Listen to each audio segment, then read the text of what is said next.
After weeks of only giving this build to the highest rated players on the leaderboard, I've decided to finally make it public. And with Chronix playing this build constantly, it should already be public knowledge for like ages, right? But people still refuse to play the most broken Tristana build, the most consistent one, and the most powerful one to just carry most of your games. So let's break down the build for you.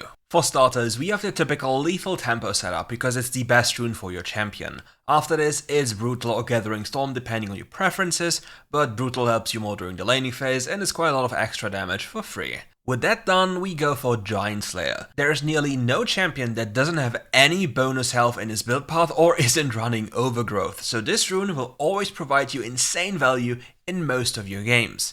If however you believe that there's a game where it has zero value, then just go for Coup de Grace. Needlessly to say, you will also go for the Bloodline rune to have more survivability, and then you go for Overgrowth. You really want the extra HP because, well, it is something you truly need to carry more of your games. But now, let's talk about the real items. As per usual, you'll go for Gluttonous Griefs, my sweetheart item. After this, it's time for Bloodthirster. And now many people will be very confused, why Bloodthirster?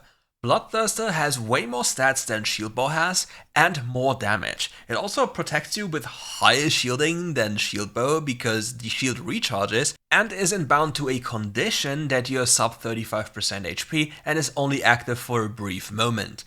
Needlessly to say, there's also one thing that's very powerful about Bloodthirster, it's the added Vamp. It's 12% compared to 5 and another plus 5 if the Shieldbow procs. So even in the best scenario, the Bloodthirster is just superior. Also, well, having 15 more AD is quite cool.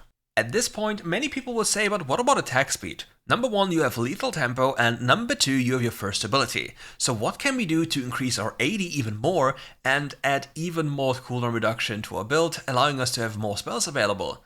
Well, it's Navori Quick Blades. With Navori Quick Blades and Bloodthirster, you'll have enough crit rate to most of the time have your first ability active all the time, as well as powerful resets on your third ability and second ability. With this done, we now go over to the Infinity Edge. Now we have the most powerful item constellations with the highest AD possible. We deal so much damage. Nothing in your way can survive, and you have infinite sustain, allowing you to stay on the map indefinitely while also fighting, or rather staying in fights for even longer because you have way more sustain. With this in our inventory, we now go for Lord Dominic's Regards. This item will obviously provide us with armor pen and more crit. And for our last item, we can basically alternate between Guardian Angel and Starrick's Gauge. It really depends on what we're facing, and sometimes it will even be Shieldbow or Spirit Visage. It's completely up to the game state and what type of damage you're facing.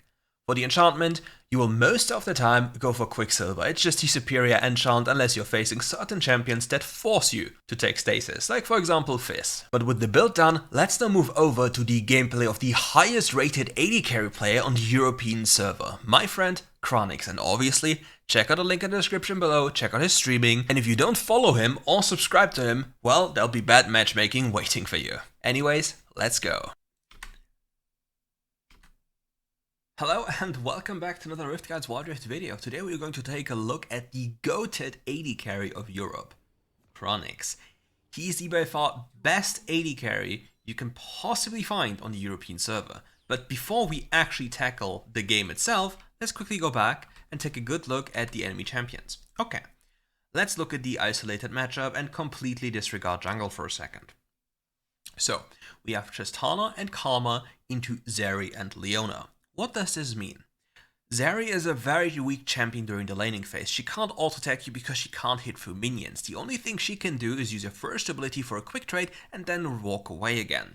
Leona, on the other hand, can only realistically all-in, which on level 1 is very unlikely to happen because you will just lose. The same thing is on level 2. Level 3 it looks kinda different because you're way tankier, but on the other hand, on level 3, Tristana's damage is vastly superior to Zeri. Another thing that's very important for this matchup is how Karma plays. Karma basically dictates the entire laning phase. She says you will play or you will not play. And the moment Leona all-ins, like uses her third ability, the Tristana on level 3 for example, can jump into Zeri's face and just kill her. Cause take a good look, she doesn't have exhaust. No exhaust available means instantaneous death for the enemy. Especially starting level 5, because on level 5, if you don't have exhaust into Tristana, you are just dead. You will get killed on cooldown, there's nothing you can do about this. Please do yourself a favor, pick up exhaust, otherwise you'll get farmed in the laning phase. So, let's take a good look at how it's played and what is happening. And then let's break down everything for you.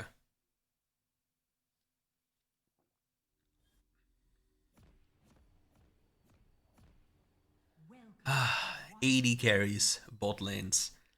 Okay, Karma restarting with the Relic Shield, and not too bad of a choice, the best choice in fact. Let's hope the Karma also has the control ward. Yes, okay, and now the Karma needs to take control in the very first brush.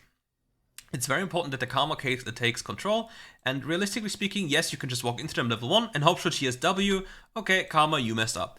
Okay. Very important. If you run into this brush here, into these two people, and they don't have exhaust, please start with your second ability on Karma. Don't start with your first ability, it's completely worthless. If you walk in here and they're in here and try to trade you, and you have your second ability, then you put a timer onto the enemy's forehead. If they don't split apart, they'll get rooted. And by the time they'll get rooted, you have time to move up here, which means they don't have any escape path. So take a good look at how Tristana is moving upwards while instantly exhausting this person, going instantly on the weak link of the lane, the Zeri, who cannot protect herself. However, the Karma is for some reason walking to Narnia, having no clue what to do. So, that this is even remotely close is not Tristana's fault, it is 100% Karma. And I would be really annoyed, because the Karma messed up every single thing possible from start to finish. He's got a point. Just walk at the Zeri, you will always win. Zeri forgets about the home god thing, so you die. Please, Rammus, don't take the kill. Okay, Rammus. Why? I assume he didn't look about the Zeri flash, and yeah, he just wanted to be helpful. But yeah, we can crash a wave, we can debate a recall after this wave instantly, or we go for platings. Both works. But yeah, we can maybe get one bomb off when the next wave comes in. Very important that you sync it up. You wait a little bit until the next wave comes and then places the bomb so the wave takes some extra damage. Very important. Now, the Rammus is transitioning sides. We also see the enemy Yone on the map, so we can do whatever we want. However, our Karma didn't reset, nor picked up the plant, and now it's all about positioning in the lane. Okay. Ideally, if you play this lane, you want to be parallel to each other. You want to be in a position where the Leona has to choose between one or the other, and if the Leona chooses for the Karma, then you, as the Tristana, can immediately punish them, right? But if you stand together, you give the enemy Leona access to you and force you to jump away. Because if you get locked down, as of this moment, you lose all of your HP.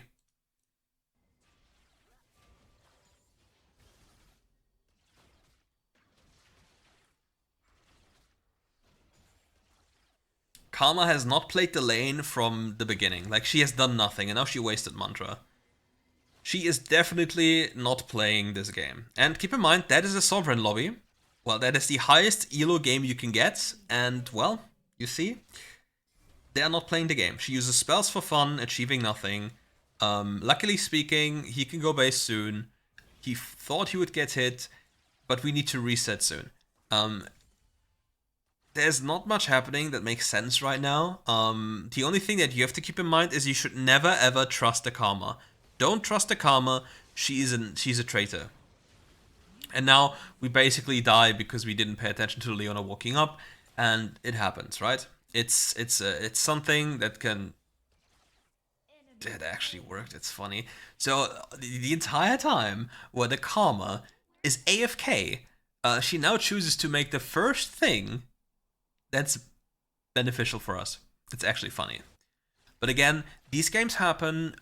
Support role is the lane deciding factor in most of your games when it comes to laning, and you just have to accept it, and yeah. Be a little bit more patient. He thought he would recall there, so we go for the free kill. We need to be mindful about enemy jungle rotations soon. We see him here, we see this here, we see this here. So we have a rough estimate what's going to happen soon. Maybe Yone is going to reset soon to then walk to his buff, and then we are presented with choices of him ganking here, here, or transitioning to his other side. So we slowly need to go for deep vision, which is what our support is currently doing. Yes, he is. This ward is not enough, from my opinion. It needs to be a little bit deeper, so we know earlier. And Yone is a special case. In case you didn't know, if this Gromp is available, Yone can do this Gromp, get his Q free, use his Q free over this wall here, and then be ready to gank, or use his E and Q free, and then reach all the way here in the lane, which is a big problem if Leona is level 5, because then they'll have enough lockdown to just instantly 100 to 0 you. So yeah, vision in this area generally will be very important, so you avoid certain death by getting one-tapped by the enemy wombo.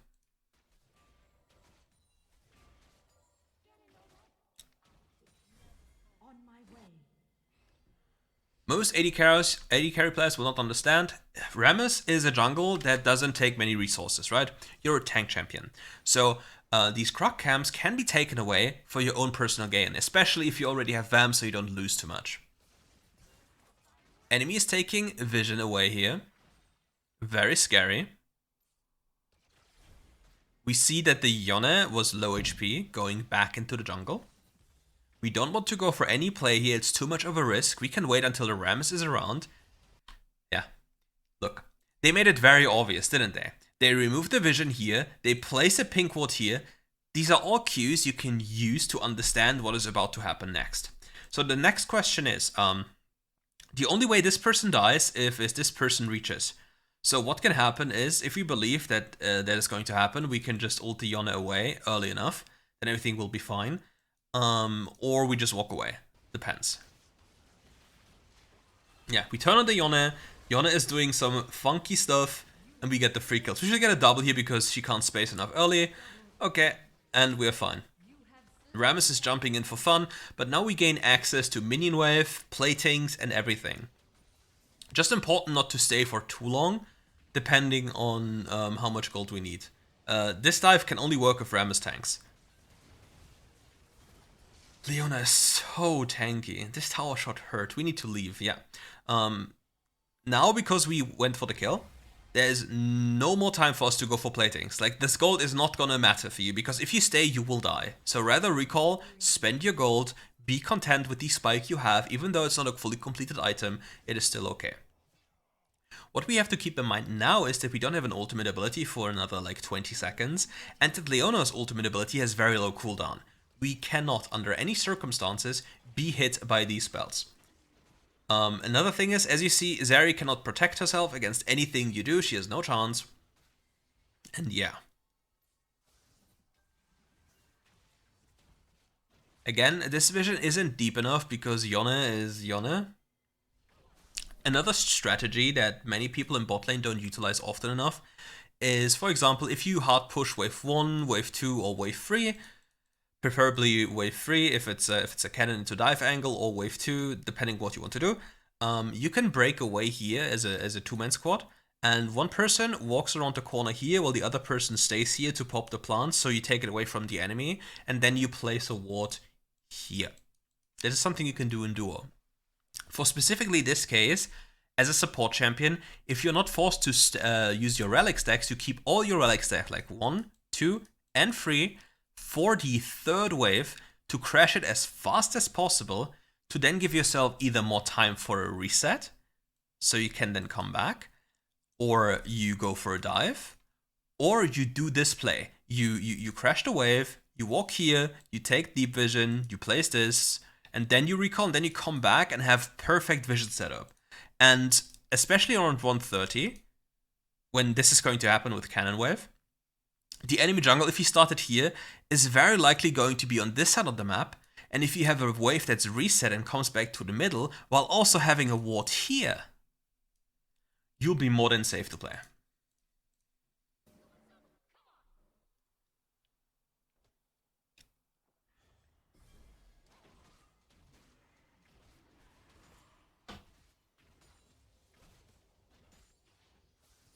Rammus is on the other side of the map. We need to be really careful. Ah, Yone shows, so yeah, we can do whatever we want again. Like, we have complete information, we can play.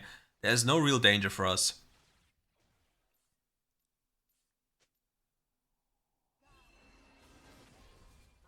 We can't go. If we get instant... we can only go if Leona uses spells. If Leona uses spells, we can go. But if she doesn't use spells, we get one-tapped if we go in. That is something you need to understand. Leona spells on cooldown equals Leona useless equals enemy dead. Enemy AD carry dead. We get a free bomb on the tower.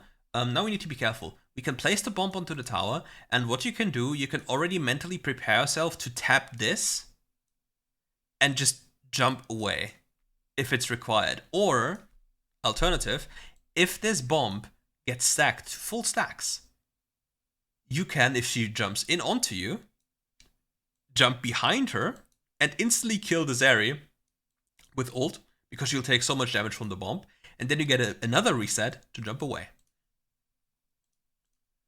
So let's see what happens.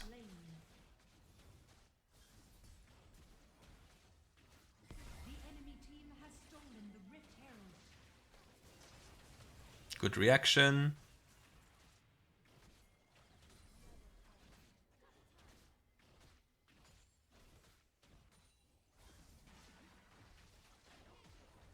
The bomb scenario, the enemy can't walk close. Karma needs to bind her, very good. Free damage now. Leona slowly gets low enough that she can't play anymore. The Rammus, instead of doing dragon, should come for a dive here, because the dive is more consistent into the dragon than just a dragon. Because the enemy loses so much more from the combination of things. Like, this here was not technically necessary because the other play was just easier, but yeah, it also works. Leona's not there to protect her anymore, it's a free kill, free dub. Yone has Q3, so chasing him is pointless, so we just go back for farming.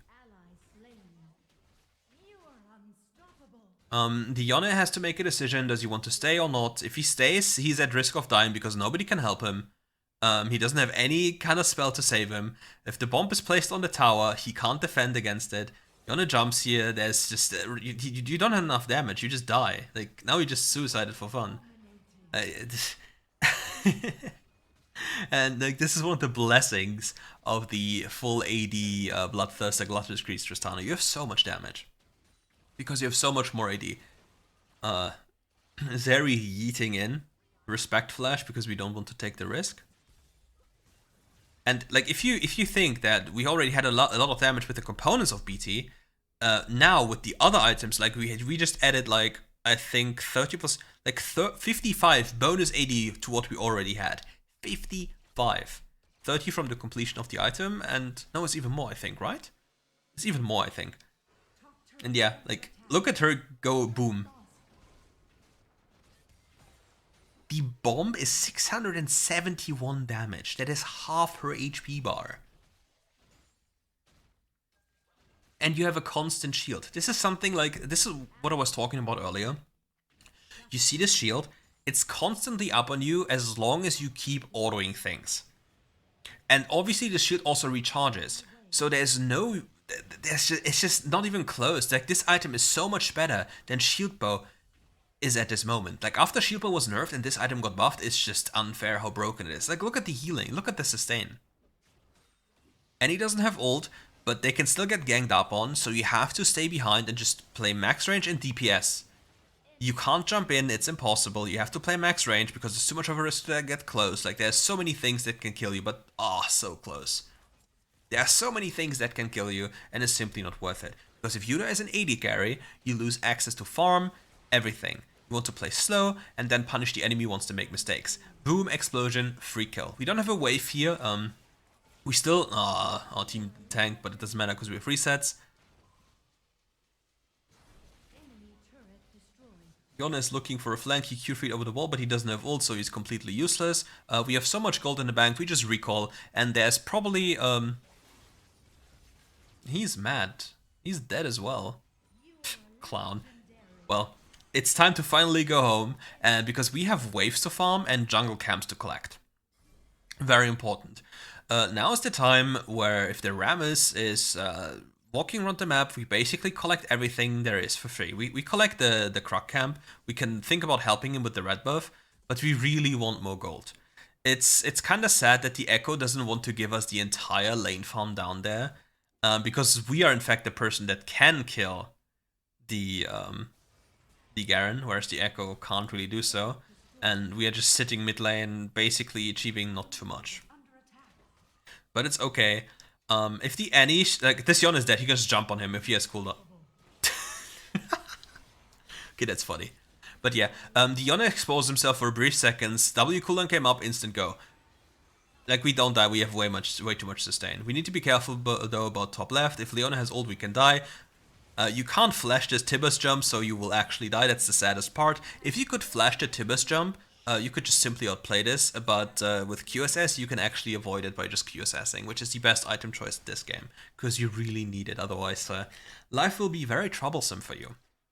But so far, have you seen it in the laning phase? Karma played everything wrong possible, and we just had to manage with like a disadvantage from the start. But it's still like so powerful, and it will grow even more powerful as the game goes on, because Vamp as a stat for an AD carry is just so fundamental in solo queue, because there's so many things that poke you out and just make the game so much harder for you to play, because once you're low HP and you don't have enough sustain, you're out of a fight, and if you're out of the fight you can't influence anything anymore, and that's the worst feeling.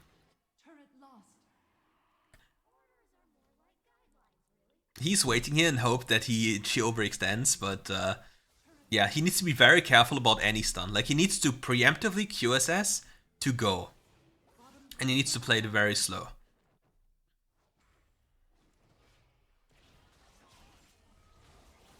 Good QSS. I would have preferred just straight up exhausting, probably. He wants to reach and insta-taps her. Insta-tap, he gets out.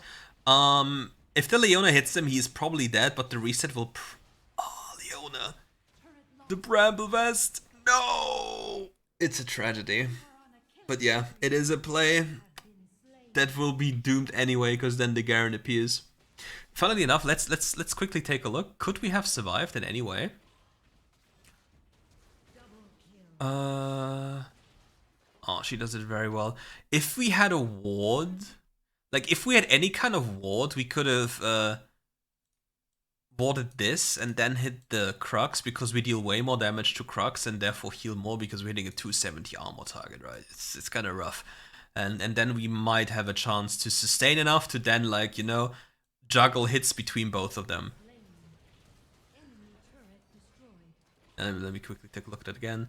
As like the Bramble Vest is, it's such a tragedy. Like, the Bramble Vest and the red buff are doing so much work. It's a travesty, in fact. But it's still fine for us. Leona gets the shutdown, so we are really unfazed by that one. But yeah, the game is in a kind of a weird state.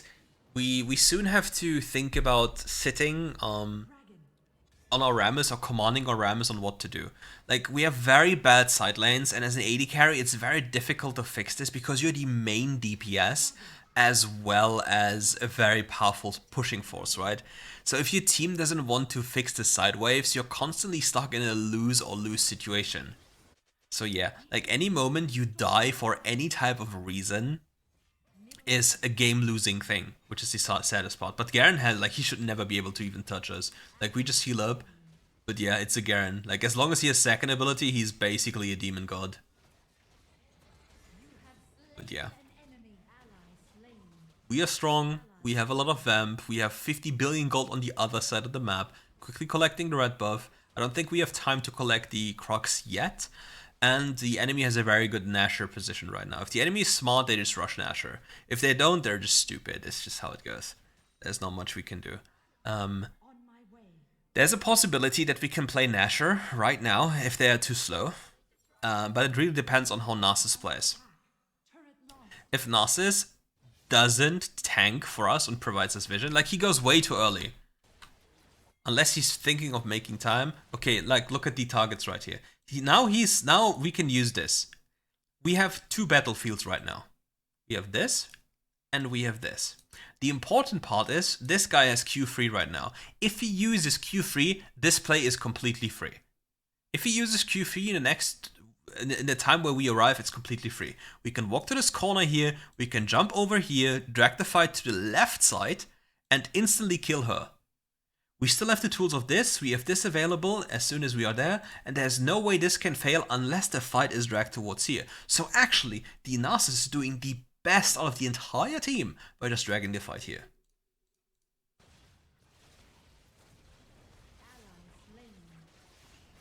Instantly tapped. We need to play for space.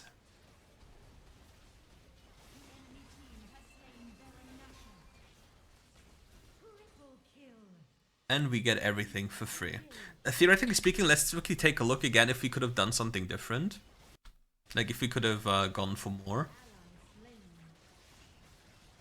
Yeah. I think we go for this, no? Like in all possibility right now, given we have exhaust and if we are very what is it called? Very confident in our ability, like we can jump here because then the Yone can't hit Baron and us at the same time, so he has to choose. And if he doesn't go for the Baron, it will be not low enough to get killed by him soon, right? And as we jump here, we will have enough damage fast enough to kill him. Like he can't kill us, and Leona just used her spells. So we need to jump in. Like this is actually a mistake. This here is better.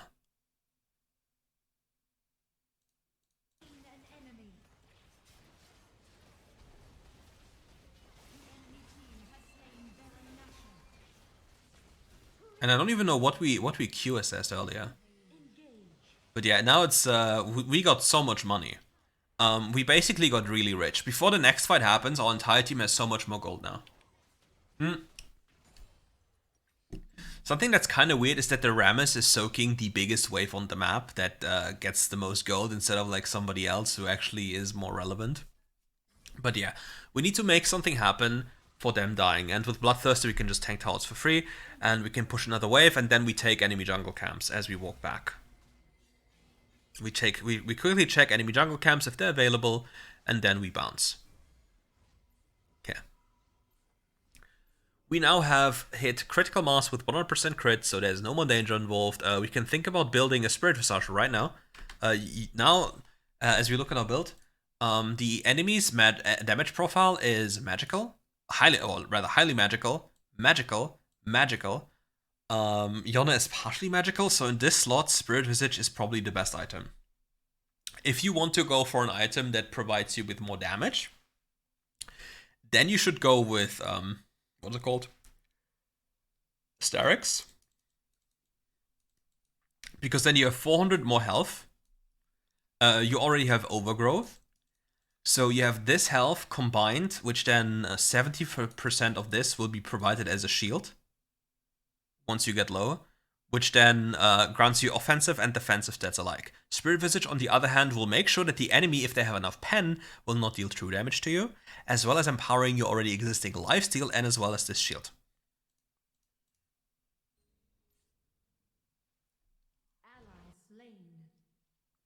Lovely. The teammates just can't contain themselves. They have to run it down. Yeah, this Garen, like, he can't do anything to us. But yeah, it will take a while for us to kill him because he can just walk away. But 711 damage.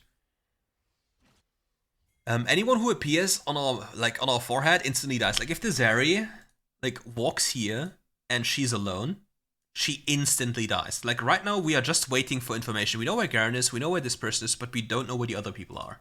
So we need to briefly wait and see. Nobody was there. Okay, instantly go. Leona will not be able to reach in time. We might. Our Nasus slow is just too powerful. And then we collect the free kill. And now she dies as well. We need to look at the Annie here. The Annie is only a threat with her Tibbers, so we just need to take a look at her. Okay, now we jump.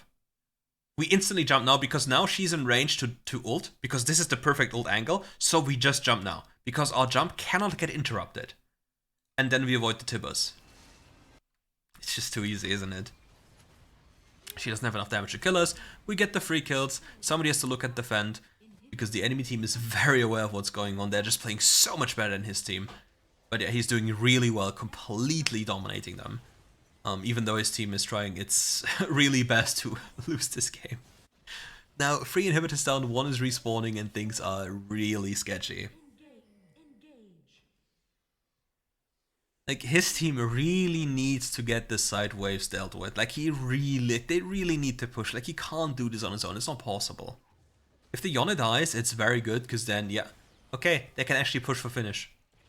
With Yone dying, they don't have enough tools to defend. Like, he has everything he needs to avoid Annie. Like, what's happening now? Like, the moment Annie walks too close, you just flash, right? You just flash. Like, you just flash. Like, you flash here, and then you kill Annie. Ah, Lewis, you're getting old. Ah, yeah, Lewis, even I, and I'm a very old man, can do this. Come on, man. Ah, it's fine, it happens. But this is something about reading intent. So let's rewind this again, okay? So we know they both respawned. We know that Annie respawns with full, what is it called? Full passive. So the moment the Annie appears, we know her intent. So take a good look what she's doing. Like, look what she's doing. She's walking here. So we know what she's doing. So if you want to be one of the best players, what you do in this moment is you have this selected. Yeah? And you just drag it to the side. You don't use it, you just keep it selected. And the moment you see the input of her flash, you flash. And then with her rotation gone, she instantly dies. Oop, and we are dead. But yeah, just keep that in mind. And for his items, Spirit Visage, I believe, is the best choice he has because of how much Magic Pen the Annie appears to be having.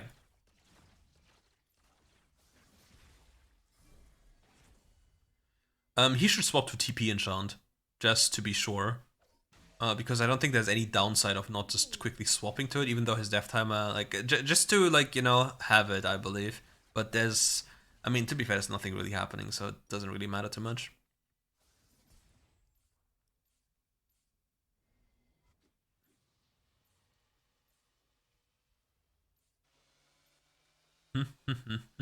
Rammus has no business being here, by the way. Like, Rammus is basically just a pressure sponge for the Tristana to deal damage.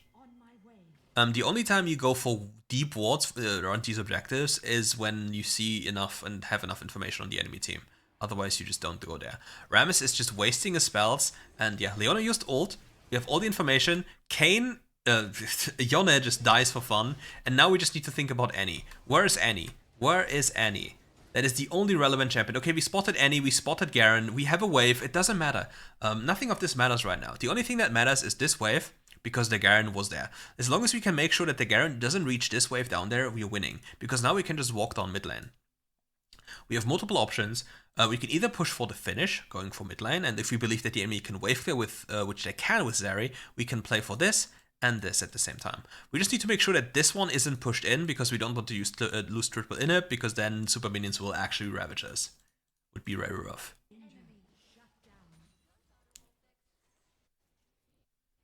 And it doesn't really matter if the enemy has jungle dad and we have jungle dad. We can still just secure Nashor. The worst thing happened. They got this. We need to be aware above us because they might push very fast. Okay, we see enemy. She has no stun. And I don't think she can get it fast enough. We shouldn't jump here. If anything, we probably jump like here or we just walk up. We just don't jump at all. We are just in auto attack range here. And she can't do anything about it. She needs to walk here to use W in her direction. Yeah, she's just dead. If she continuously walks like this, she's just dead. Yeah. I don't know what she's trying to do, but yeah. The enemy just chose to lose for fun. We still have Flash, we still have QSS. We can rush this Nashor. If somebody comes to tank. Funny bomb. As a support player, in case you didn't notice, this one here reduces your damage dealt by 50% to anything, even to enemy champions. So as a support champion, when your team does Nashor, and if for example he didn't start this early, okay, please walk in there and tank this early. And even now, walk in there and tank this for him so this one disappears. Because if the enemy appears, and this is still on him. It is a rough angle. Please, Karma. Please. He jumps out so he can deny the Yone, and he doesn't have the debuff anymore. Oh, Monka W. Okay, it's a wrap. And we are losing to minions because nobody gives a damn about minions. Oop. Even with this, you are an absolute machine gun. Why is Echo running after us? Like, what? Like, it's so funny because these... it's just so crazy to see how clueless they run around. They're just trying everything to lose. Unironically, his grief might win us the game. Because... oh man, I mean, we still just get Elder for free, but still, like, what is this Echo doing? It's a very simple plan. If we take Nashor and we can't finish, we go for Elder. We make sure that sideways are taken care of, and then we resume what we were doing earlier. We prepare sideways again, and then we walk down one lane. Like, all we have to do is run down a lane that the enemy has super minions in, and make sure they don't get anything.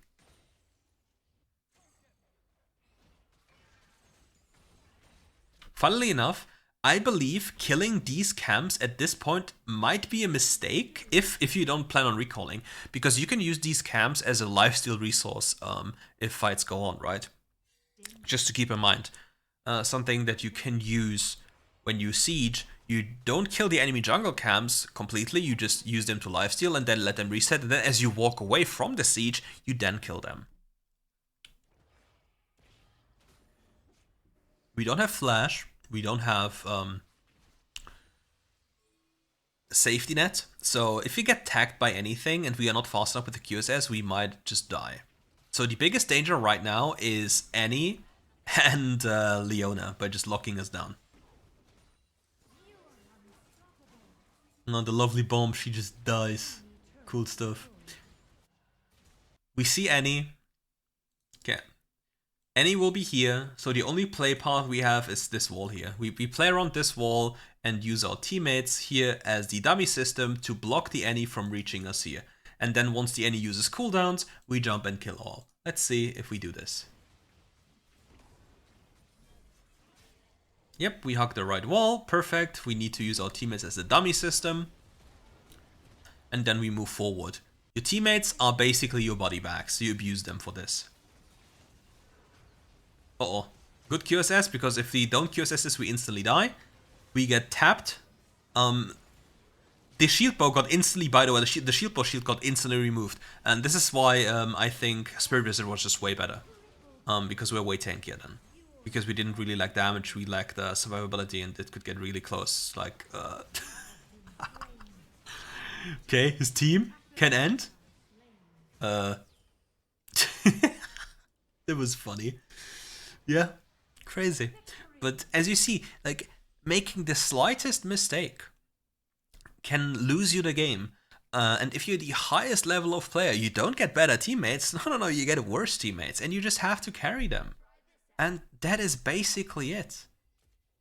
Yeah, amazing. And thank you all for watching. If you want to know more about WildRift and learn more, check out his stream. It's in the description below. Sub to the channel, because we'll cover more of the highest ranked players who happen to be my friends. And, well, use all the item builds I give them because they're quite cool. Anyways, see you soon for a next video.